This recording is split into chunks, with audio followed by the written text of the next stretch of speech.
بندہ پروردگارم امت احمد نبی دوست دار چار یارم تاب اولاد علی مذہب حنفیہ دارم ملت حضرت خلیل خاک پائے غوث اعظم زیر سایہ ولی صدیق عکس حسن کمال محمد فاروق ذل جاؤ جلال محمد عثمان ضیاء شمع جمال محمد حیدر بہار باغ خصال محمد صلی اللہ تعالی علیہ وسلم۔ حضرات ذی وقار سامعین محترم،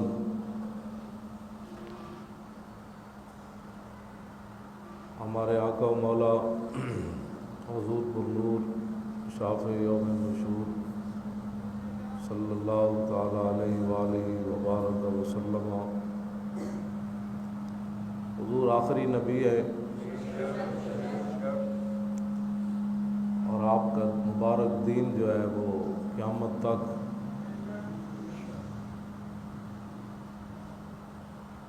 تمام ادیان سے افضل اور اعلیٰ ہے، اور حضور کی تشریف آوری کے بعد سارے دین جو ہے وہ منسوخ ہو گئے۔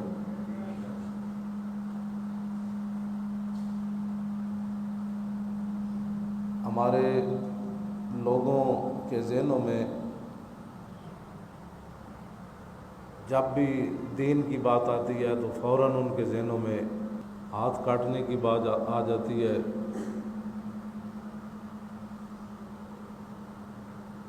اور لوگوں کو مارنے کی بات آ جاتی ہے۔ لوگ جو ہے وہ ترقی سے محروم ہو جائیں گے، ترقی نہیں کر سکیں گے۔ مذہب جو ہے یہ ترقی کی راہ میں رکاوٹ ہے۔ پوری دنیا میں اب یہ مہم چلائی جا رہی ہے کہ مذہب اور ریاست جو ہے یہ اگر ساتھ ساتھ چلیں گے تو ریاست ترقی نہیں کر سکے گی، لہذا مذہب کو ریاست سے جدا کر دیا جائے۔ اور پاکستان میں بھی یہی تقریریں کی جا رہی ہیں اور کیبلوں پر بیٹھ کر اخباروں میں لکھ کر اسی بات کی تبلیغ کی جا رہی ہے کہ جی مذہب جو ہے یہ رکاوٹ ہے۔ حضرت فاروق اعظم رضی اللہ تعالیٰ عنہ جب بھی کسی کو گورنر بنا کر بھیجتے تو آپ کچھ شرطیں لگاتے۔ آپ فرماتے کہ میں تمہیں گورنر بنا کر بھیج رہا ہوں لیکن تم نے ترکی گھوڑے پر سوار نہیں ہونا، باریک لباس نہیں پہننا، چھنا ہوا آٹا نہیں کھانا، اور حضور کی امت کے لیے اپنے دروازے بند نہیں کرنے۔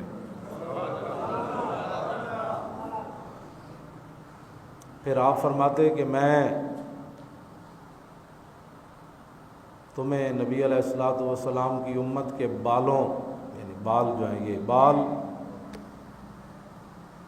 اور حضور کے امت کے جسموں پر حاکم بنا کر نہیں بھیج رہا، یعنی حضور کی امت کے بالوں کو پکڑ پکڑ کر تم مارو اور گھسیٹو انہیں اور پھر ان کے جسم جو ہے ان پر کوڑے برساؤ، میں تمہیں اس لیے گورنر بنا کر نہیں بھیج رہا۔ تیسری بات آپ فرماتے کہ حضور کی امت کو کبھی بھی اکٹھا بیٹھ کر فارغ نہیں رہنے دینا۔ یہ ہدایات تھیں فاروق اعظم کی اپنے گورنروں۔ اب ان میں سے کون سی چیز ہے جو ترقی کی راہ میں رکاوٹ ہے؟ آپ فرماتے کہ ترکی گھوڑے پر سوار نہیں ہونا۔ جب ترکی گھوڑے پر کوئی سوار ہو جائے گا حکمران تو نیچے والوں کو تو کیڑے مکوڑے سمجھے گا، جو پیدل چل رہے ہیں وہ تو ویسے ہی مارے جائیں گے، اور جن کے پاس سواریاں کم ہیں وہ پھر گورنر کو دیکھ کر حرام حلال کی تمیز چھوڑ دیں گے۔ اور فرمایا کہ پھر تم نے چھنا ہوا آٹا نہیں کھانا. اور جب گورنر اور عمال حکمران 50-50 لاکھ کے لوگوں کو ڈنر دیں گے اور خود بڑے بڑے کھانے کھائیں گے تو ان کو کیا پتہ غریب کی زندگی کیسے بسر ہو رہی ہے. باریک لباس نہیں پہنیں گے تو جب اعلیٰ قسم کے لباس حکمران پہنیں گے تو غریب لوگ کیا کریں گے. اور فرمایا حضور کی امت کے لیے دروازے بند نہیں کرنے. اور حضرت ابو موسیٰ اشعری جب آپ نے گورنر بنائے ان کو یہ ہدایات دیں تو بعد میں حضرت فاروق اعظم کو پتہ چلا کہ انہوں نے دربان رکھ لیا ہے اور چھنا ہوا آٹا کھانا شروع کر دیا ہے. بزرگی اپنی جگہ ہے، کسی بزرگ کو دیکھ کر دین نہیں بدلا جا سکتا. دین کا یہی تو کمال ہے کہ دین افراد نہیں دیکھتا، دین اپنا ضابطہ اور قانون دیکھتا ہے. بس ابو موسیٰ اشعری وہ صحابی ہیں جن کا حضور نے قرآن سن کر فرمایا تھا کہ تجھے تو حضرت داؤد علیہ السلام کے نغمہ سے کچھ حصہ ملا ہے. یعنی داؤد علیہ السلام جب زبور تلاوت فرماتے تو آسمان میں پرندے رک جاتے، اتنی آپ کی خوبصورت آواز تھی.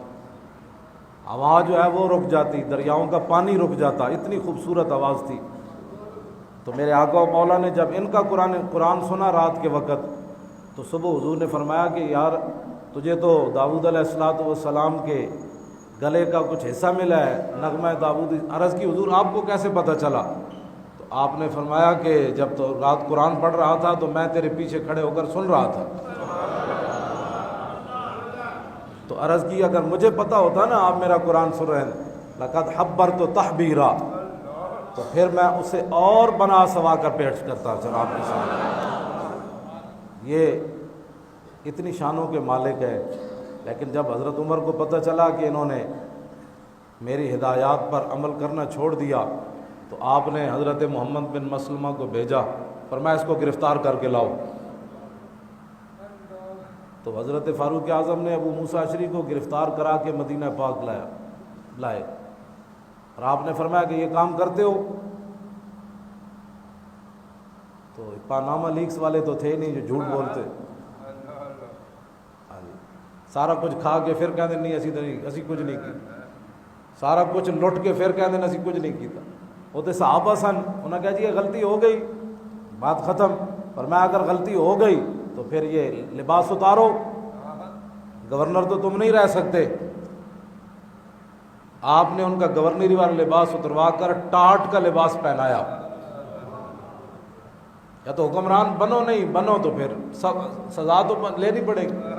بزرگی اپنی جائی. ساری امت میں ہمیشہ یہ کہتا ہوں کہ کار پاکاں را قیاس از خود مگیر، گرچہ باشد در نوشتن شعر و شیر، کہ پاک لوگوں کی باتیں اپنے آپ پر قیاس نہیں کرنی چاہیے. یہ صحابہ کا جتنے بھی معاملات ہیں وہ ہمارے لیے ہے. ہاں صحابہ اگر یہ نہ کرتے، حکمران نہ بنتے اور جان بوجھ کر یہ کام نہ کرتے تو بعد میں آنے والے مسلمان حکمران پھر کیا کرتے؟ یہ مت کوئی سمجھے کہ صحابہ تھے. ہاں صحابہ تھے. وہ ہمارے مفتی صاحب پڑھاتے ہوئے بڑی بڑی باتیں فرمایا کرتے تھے جو آپ کے سامنے نہیں بیان ہو سکتی. فرمایا صحابہ نے تو اس حد تک اپنے آپ کو حضور کی امت کے لیے پیش کر دیا. یہ نہیں تھا کہ کوئی صحابہ ان باتوں، صحابہ تھے بس، وہاں تصور بھی نہیں ہے. یہ صرف ہمارے لیے تھا کہ بعد میں حکمران اگر کوئی غلطی کرے تو کیا اس حکمران کو حکمران ہونے کی وجہ سے معاف کر دیا جائے گا؟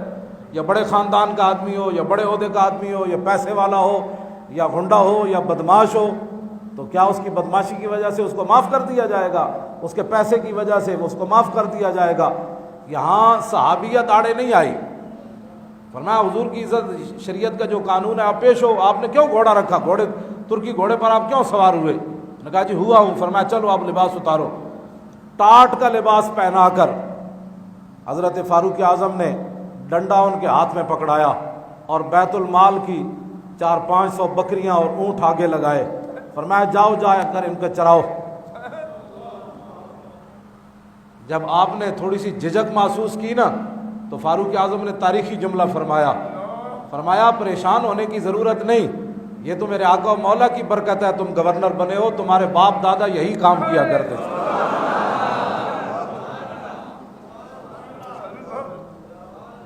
یہ اسلام ہے۔ اسلام پانامہ لیگ سے نہیں بننے دیتا۔ اسلام تو گھوڑے پر رات کو کوئی سوار ہو صبح پکڑ لیتا ہے، اور اسمبلیوں میں جا کر جھوٹ نہیں بول رہے، نہیں جی یہ میرے دادے کا کمائی تھی تو یہ میرے پردادے کی کمائی تھی۔ لیکن جس قوم کے اندر غیرت نہ ہو، جس قوم کے اندر شرم نہ ہو، جس قوم کے اندر حیا نہ ہو، جس قوم کے اندر سوچ اور فکر مر جائے، تو اس قوم کے اندر میں لاکھوں تقریریں کرتا رہا ہوں، اس قوم نے باہر جا کر پھر یہی کہنا ہے، اور نہیں جی ساڑی تو جناب پارٹی ہے، اسی پارٹی نو کیویں چھڑ سکتے ہیں، یعنی دین چھوڑ سکتے ہیں۔ میں یہاں ایک بات کرنے لگا ہوں، حضور کا فیصلہ چھوڑ کر اگر کوئی عمر کی عدالت میں بھی چلا جائے نا، وہ منافق حضور کے فیصلے کو چھوڑ کر عمر کے فیصلہ لینے گیا تھا۔ ایک گل بڑی کان کھول کے سننی، جو حضور کا فیصلہ چھوڑ کر، حضور کی شریعت چھوڑ کر عمر کا فیصلہ لینے کے لیے چلا جائے تو وہ مسلمان نہیں رہتا۔ تو بتاؤ جو حضور کے فیصلے چھوڑ کر برٹش فیصلے مانے اور حضور کے مقابلے، حضور کے دین کے مقابلے میں کفر کا قانون چلائے، وہ کون ہے؟ اور پھر اس پر فخر بھی کرے۔ ہاں، فلا وربک لا یؤمنون حتی، یہ قرآن کی نص ہے۔ میرے حبیب جب آپ کا دربار چھوڑ کر، جب آپ نے فیصلہ کر دیا تھا یہودی کے حق میں، تو وہ منافق عمر کی عدالت میں کیوں گیا تھا؟ آپ کے فیصلہ نہ ماننا عمر کی عدالت میں بھی کیا تھا، اگرچہ عمر نے بھی وہی فیصلہ دینا تھا جو آپ نے دینا تھا، لیکن آپ کا فیصلہ چھوڑ کر عمر کی عدالت میں گیا کیوں؟ آپ جو موجود تھے اور آپ نے فیصلہ جو فرما جو دیا تھا، تو میرے حبیب جب آپ کے فیصلے کو مسترد کر کے عمر کی طرف چلا تھا تو اسی وقت یہ کافر ہو گیا تھا۔ آج پورا دین لوگ چھوڑ کر پسے پشت ڈال کر مسجدوں میں لوگ جمعہ پڑھنے اس لیے بھی آتے ہیں، لوگ نمازیں اس لیے پڑھتے ہیں کہ اس میں کوئی خرچ کچھ نہیں ہوتا۔ ہاں، اگر لوگوں کو نمازوں کے لیے بھی کچھ خرچ کرنا پڑے تو لوگ نمازیں بھی نہ پڑھیں، ورنہ لوگ زکوٰۃ کیوں نہیں دیتے؟ لوگ سمجھتے ہیں کہ دین پر ہم احسان کرتے ہیں کہ جمعے والے دن ہم نے جا کر مسجد کا پانی استعمال کیا، امام صاحب کے پیچھے نمازیں پڑھی اور بڑے جھٹک کر سلام پھیرا اور باہر نکل آئے۔ یہ لوگ اسلام پر احسان سمجھتے، اور احسان نہیں سمجھتے تو پھر دین کے لیے اور کیوں کام نہیں کرتے؟ گھر بیٹھ کر دین کے خلاف کیوں باتیں کرتے؟ دین کی حمایت میں کیوں نہیں نکلتے؟ وہ اپنے کیبل اور اپنے وہ ٹی وی کیوں نہیں توڑ دیتے جن ٹی ویوں کے اندر بیٹھ کر حضور کے خلاف باتیں ہوئی؟ انہوں نے ان کو دیکھنا کیوں نہیں بند کیا؟ اگر حضور سے محبت ہوتی تو حضرت کعب بن مالک سے تو صحابی تھے، حضور نے یہ تو نہیں فرمایا تھا، صرف حضور نے فرمایا ان سے بولنا نہیں ہے، بس اتنی بات ہے، بولنا نہیں ہے۔ تو 50 دن کوئی صحابی ان سے نہیں بولا۔ اور حضرت ابو قتادہ، ان کی بیٹی حضرت کعب بن مالک کے بیٹے کے گھر تھی اور یہ چچا زاد تھے، آپ فرماتے ہیں سب سے زیادہ پیار مجھے کعب بن مالک کہتے ہیں ابو قتادہ سے تھا، ان کا پیار مدینہ منورہ میں مجھ سے تھا۔ جب حضور نے منع فرمایا تو کہتے ہیں میں نے باغ کے اوپر سے جھانک کر، ابو قتادہ باغ کی گوڈی کر رہے تھے، میں نے کہا السلام علیکم، انہوں نے میرے سلام کا جواب نے دیا۔ پھر میں نے قسم دے کر کہا ابو قتادہ تجھے پتہ نہیں ہے کہ میں اللہ رسول سے محبت کرتا ہوں؟ پھر آپ خاموش رہے۔ پھر دوسری بار میں نے قسم دی کہ تجھے پتہ نہیں ہے میں اللہ رسول سے پیار کرتا ہوں؟ پھر آپ خاموش رہے۔ تیسری مرتبہ کہتے ہیں میں نے پھر قسم دی، ابو قتادہ میں کوئی منافق تو نہیں ہوا، میں اللہ رسول سے محبت کرتا ہوں، تو میرے ساتھ گفتگو نہیں کرتا؟ فرمایا اللہ و رسول عالم، تو محبت کرتا ہے یا نہیں یہ اللہ رسول جانے، حضور نے منع کیا تیرے ساتھ بات نہیں کرنی۔ بیٹیاں دے رشتے بھی کیتے ہون تو پھر ویکھن والا بھی اتنے باغ وچ کوئی نہ ہوئے۔ ہماری تقریریں سن کر لوگ کہتے ہیں مولانا نے بھی صحیح کہا، لیکن ہماری پارٹیوں کے مسائل ہیں، ہمارے خاندان کے مسائل ہیں، ہمارے محلے داری، ان کے مسائل نہیں تھے صحابہ کے، یہ کوئی فرشتے اوپر سے آئے تھے، ان کے جسم و جان نہیں تھے، ان کی رشتہ داریاں نہیں تھیں۔ 50 دن کوئی صحابی کعب بن مالک سے نہیں بولا۔ کچھ دنوں کے بعد نبی علیہ الصلوۃ والسلام نے پیغام بھجوا دیا، فرمایا ان کی بیویوں کو کہیں کہ یہ میکے چلی جائیں۔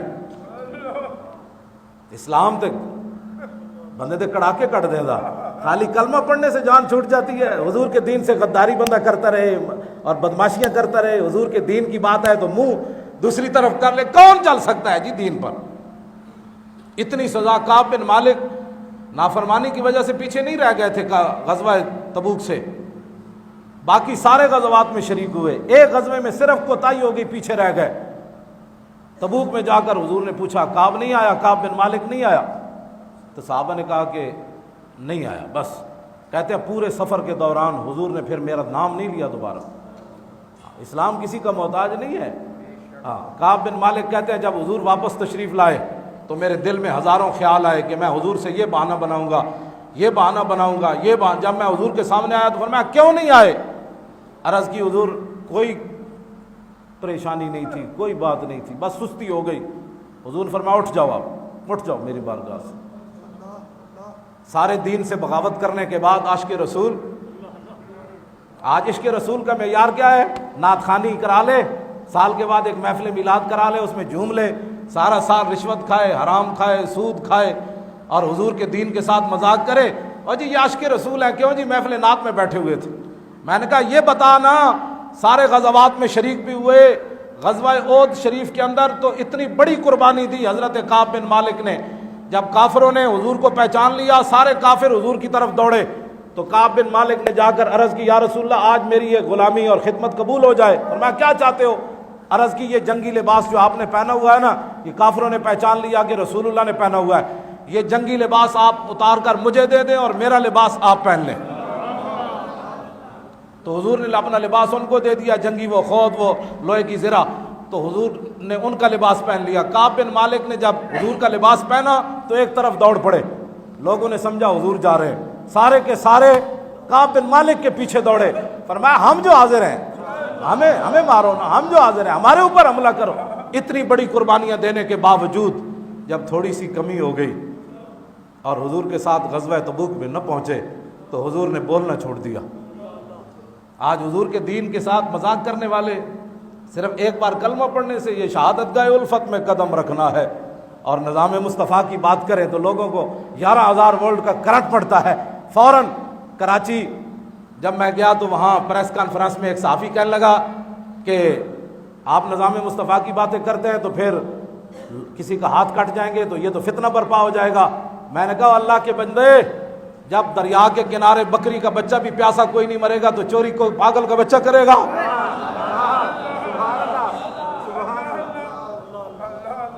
وہ کہنے لگا جی میں غلطی ہو گئی، میں یہ سوال آپ سے کیا.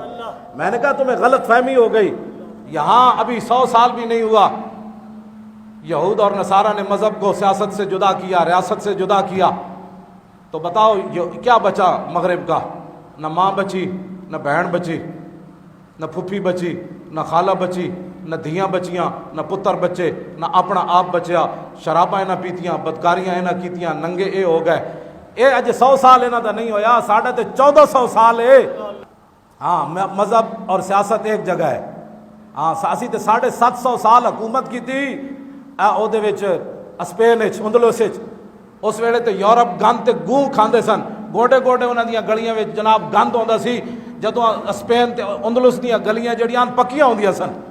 تسی اج سانو سبق سکھاندے ہو کہ یورپ نے بڑی ترقی کی، لیکن اقبال کہندا سونا تہذیب حاضر کے گرفتار، غلامی سے بدتر ہے بے یقینی. جب آپ نے اپنی تاریخ پڑھی کوئی نہیں، آپ 750 سال ایتھے مذہب تے سیاست اکو رہے، ایتھے مذہب تے سیاست اکو رہے. پاکستان بر صغیر شہاب الدین غوری نے اسلامی سلطنت دی بنیاد رکھی. میں لاہور کراچی ڈاکٹر عبد القدیر کو سوال کیتا، ملاقات ہوئی تے میں کیا تسی شہاب الدین غوری دا مزار کیوں بنایا، باقی کوئی مزار تسی نہیں بنایا؟ تے میں نو ڈاکٹر عبد القدیر کہنے لگے تے آپ کو پتہ ہے کہ اسلامی سلطنت کی بنیاد بر صغیر میں شہاب الدین غوری نے رکھی، اس لیے میں نے اس کا مزار بنایا. اس نے 45 منٹ میرے ساتھ گفتگو، میں نے اس کو تھوڑا سا جھنجھوڑا. اس نے محمود غزنوی کے بارے میں بات کی تو میں نے کہا نہیں آپ نے محمود غزنوی کے بارے میں پڑھا نہیں کیا؟ نہیں ہے، اور کوئی غزنوی کارگاہ حیات میں بیٹھے ہیں کب سے منتظر اہل حرم کے سومنات. پھر وہ ٹھنڈا ہو گیا. میں نے کہا نہیں محمود غزنوی تو وہ ڈاکٹر عبد القدیر اتنا پریشان ہے اس پاکستانی قوم سے. کہنے لگا میں نے تو سب کچھ ان کے لیے پیش کر دیا، لیکن یہاں ناچنے اور بلے کھیلنے والے اور بدماش اور گنڈے ملک کے سربراہ بنتے ہیں، جو ان کا محسن ہے اس کو پوچھتے ہی کوئی نہیں. یہ ان کے اپنے الفاظ تھے. انہوں نے کہا احسان تو میں نے، اور یہ نہیں تھا کہ وہ احسان جتلا رہے تھے. وہ کہنے لگے جس قوم کو کیا کرے. میں نے ان کو کہا آپ نے پارٹی بنائی تو آپ نے پارٹی ختم کیوں کی؟ بڑا ترچھا سوال تھا ان پر. تو میں نے کہا آپ نے پارٹی بنائی تو آپ نے ختم کیوں کی؟ تو ڈاکٹر صاحب کہنے لگے جب میں چلا نا تو میں نے پیچھے مڑ کر دیکھا تو ایک بندہ بھی میرے ساتھ کھڑا کوئی نہیں تھا. تو کہنے لگا اس قوم کو آپ کیا کریں گے؟ جن قوم کی بیٹیاں ایک موبائل لینے کے لیے، یہی لفظ ہیں ڈاکٹر عبد القدیر کے، اس نے کہا میں جانتا ہوں کہ مسلمانوں کی بیٹیاں شام کے بعد اپنی عزت بیچنے کے لیے چوراہوں پر کھڑی ہوتی ہیں، صرف اپنا ایک 50,000 اور لاکھ کا موبائل لینے کے لیے جو اپنی عزتیں بیچ دیں، اس قوم کی آپ کیا تربیت کریں گے؟ جو اپنی رشوتیں لیں، حرام لیں اور جناب قوم کا خون چوسیں۔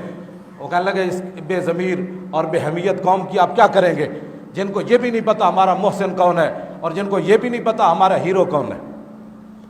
بلے بازوں کو یہاں ہیرو بنا دیا جاتا ہے، اور جس نے پاکستان کے دفاع کے لیے اتنا بڑا کام کیا اور پاکستان کے دفاع کے لیے ایٹم بم بنایا، اس شخص کے ساتھ ہم نے کیا کیا؟ یہ قوم ہے ہماری۔ کبھی کسی نے ڈاکٹر عبد القدیر کا نام لیا؟ اتنا موٹے صدر ہیں جی، جس کو ہریسے تھے پکوڑے کھانے والے، اس کو کیا پتہ ہے ملک کیسے چلانا ہے؟ ملک تو عبد القدیر چلا سکتا ہے۔ ہاں جی، جس نے ملک پاکستان کے لیے کہتا، ہم نے کہنے لگا مجھے جب میں ریٹائر ہوا تو 4,500 میری پینشن تھی۔ بس وہ یار اس قوم کا ایک پولیس والا، ایک انسپیکٹر، ایک ڈی سی، ایک جناب وہ بڑے M N A M P A اربوں روپے کھا جائیں، اور جو قوم کا ایٹم بم بنائے اس کو 4,500 روپے پینشن مل رہی ہے۔ کہنے لگا پہلے 3 مہینے جب میں نے ایٹم بم بنایا تو 3,000 روپے مجھے تنخواہ ملی۔ تو کہنے لگا 1 روپے کی کرپشن میں نے نہیں کی، 1 روپے کی کرپشن میں نے نہیں کی۔ بتاؤ قوم کا حکمران وہ ہونا چاہیے یا پاناما لیکس والے ہونے چاہیے؟ بس یہی بات ہے۔ اب جب نظام مصطفیٰ کا ہم نام لے رہے ہیں نا، تو نظام مصطفیٰ کا نام ڈاکٹر عبد القدیر بھی لیتا ہے۔ اس نے بڑی خطرناک باتیں کی۔ اس نے کہا کیا بات کرتے ہیں آپ؟ مجھ سے تو آج تک کسی نے پوچھا بھی نہیں کیا گزری۔ میں نے کہا ہم جو آ گئے پوچھنے کے لیے آپ۔ نظام مصطفیٰ یہ ہے کہ جس نے ایٹم بم بنانے کے بعد بھی قوم کا 1 روپیہ بھی غبن نہ کیا ہو۔ میں ہمیشہ یہ کہتا ہوں کہ تخت پر حضور کا دین لاؤ، حضور کا دین لاؤ، اور حضور کا دین کے لیے ایسے لوگ ہی ہیں جو ایٹم بم بنا کر بھی ایک کمرے میں بیٹھے ہوں، ایٹم بم بنا کر، اور یہاں بلے مارنے والے اربوں روپے میں بنو گالا میں کھیلتے ہوں، اور اربوں روپے اور اپنی بیٹیوں کے نام خربوں روپے کروانے کے بعد کہے میرا تو پیسے ہی کوئی نہیں ہے، ہاں میں تو بالکل کنگال آدمی ہوں، میں تو شام کی روٹی ہوتی ہے صبح کی ہوتی کوئی نہیں ہے، صبح کھاتا ہوں تو شام کے پیسے ہی نہیں ہوتے۔ ایسے غدار اور ایسے وطن فروش اور ملت فروش لوگوں کو کیا پتہ کہ پاکستان کس طرح۔ انہوں نے پھر یہ بھی بتایا کہ میں نے بھوپال کے اندر مسلمانوں کو لٹتے ہوئے کیسے دیکھا۔ پھر میں نے ایٹم بم کیوں بنایا کہ جب جنرل نیازی سین کر رہا تھا تو اس دن میں ہالینڈ کے اندر موجود تھا، اور میں نے کہا کہ نہیں اب یہ میری خدمات پاکستان کے لیے ہوں گی تاکہ آئندہ کوئی جنرل نیازی شکست پر سین نہ کرے۔ کہتا وہ دن مجھے ایٹم بم بنانے کے لیے مجبور کر گیا کہ آئندہ سکوت غرناطہ اور سکوت ڈھاکہ، کہنے کا سکوت غرناطہ تو میں نے دیکھا نہیں تھا لیکن سکوت ڈھاکہ میں نے دیکھا تھا۔ تو اس دن سے میں نے کہا کہ آج کے بعد کوئی ہندو، کوئی سکھ مسلمان جرنیل کو اس بات پر مجبور نہ کرے کہ وہ کہے کہ میں آج شکست کھا گیا ہوں۔ یہ میں نے کہتا یہ میری زندگی کا مقصد تھا اور میں نے قوم کے سامنے لا کر پیش کر دیا۔ اللہ تعالیٰ ان کو بھی آباد رکھے اور وہ قوم کے ہیرو ہیں۔ آپ دیکھ رہے ہیں کہ ہم کوئی متعصب ہیں؟ میں انہوں نے جو بات کی میں ان کی بھی تعریف کر رہا ہوں، اور عشق رسول ان کا محور ہے اور محبت رسول ان کا محور ہے۔ حضور کا نام ہی لے کر وہ جیتے ہیں، حضور کا نام ہی لے کر وہ اٹھتے ہیں، حضور کا نام ہی لے کر وہ چلتے ہیں، وہ پھرتے ہیں۔ تو ایسے لوگ پاکستان کے اقتدار میں آ جائیں تو پاکستان سنور جائے گا انشاءاللہ۔ ہاں، میں نے کبھی کہا مولویوں کو تخت پر لائیں، میں کہتا ہوں حضور کا دین تخت پر لائیں۔ جب حضور کا دین تخت پر آئے گا تو پھر گورنر کو بھی کس کے پیچھے لگا دیا جائے گا؟ بکریوں۔ جاؤ جا کر بکریاں چراؤ، تم جب گورنری کے قابل ہی نہیں۔ تو یہاں گورنر کہتا رہا حضور کی عزت کا قانون کالا ہے، اس کو کسی نے پوچھا؟ اور جس نے اس کو پوچھا پھر کہا دہشت گرد یہ ہے۔ حضور کا دین لاؤ، نظام مصطفیٰ اس ملک کی تقدیر بناؤ، آپ کے مسائل بھی حل ہو جائیں گے، برما کے مسلمانوں کے مسائل بھی حل ہو جائیں گے۔ اور 20 لاکھ رات میں نے ایک کتاب پڑھی، اس کے اندر بوسنیا کی لائبریریوں کے اندر 20 لاکھ کتابیں تھیں، 20 لاکھ کتابیں۔ تو سربیوں نے وہ 20 لاکھ کتابیں جلا دی مسلمانوں کی۔ تاکہ ان کے آنے والی نسلیں پڑھیں بھی نہیں کہ ہم کون تھے. یہ تو ابھی کی بات ہے نا، 92-93 کی بات ہے. اور لاکھوں مسلمانوں کو قتل کیا، ہزاروں بچوں کو ذبح کر دیا. جرم کیا تھا؟ وہ بچیاں لباس نہیں پہنتی تھی مسلمانوں والا، وہ کچھے پہنتی تھی، لیکن صرف ان کا جرم اتنا تھا کہ تم حضور کا کلمہ کیوں پڑھتی. تو پاکستانی جتنا مرضی ننگے ہو جائیں، پاکستانی جتنا مرضی ترقی پسند ہو جائیں، پاکستانی دوپٹے زنانیاں لا دیون، ننگیاں ہو جان، مرد ننگے ہو جان، مسیتاں بشک نہ ہو، مسیتاں بند کر دیو، کلمے پڑھنا بند کر دیو، گھراں وچوں قرآن کٹ دیو، لیکن ایک گل یاد رکھنا، کفر اس وقت تک تہاڈی جان نہیں چھڈے گا جدوں تک تسی حضور دا کلمہ پڑھ دیو.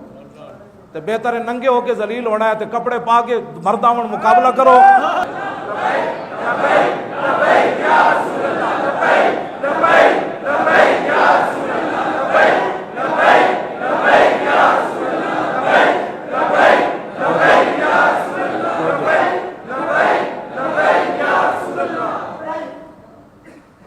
وہ نظام مصطفیٰ جس کی میں نے آپ کے سامنے باتیں کی ہیں، جب تک بد دیانت، بد کردار، بد کماش، لٹیرے، ظالم، بدکار، رشوت خور، حرام خور، قوم کا مال لوٹنے والے اقتدار میں رہیں گے تو ایسے ہی ہوتا رہے گا. جب کوئی دیانتدار بندہ آ جائے گا اسی دن پاکستان کی تقدیر بدل جائے گی. اللہ تعالیٰ مجھے اور آپ کو حضور کی محبت عطا فرمائے اور نظام مصطفیٰ صلی اللہ علیہ وسلم کے لیے عملی کام کرنے کی توفیق نصیب فرمائے. وآخر دعوانا الحمدللہ رب العالمین.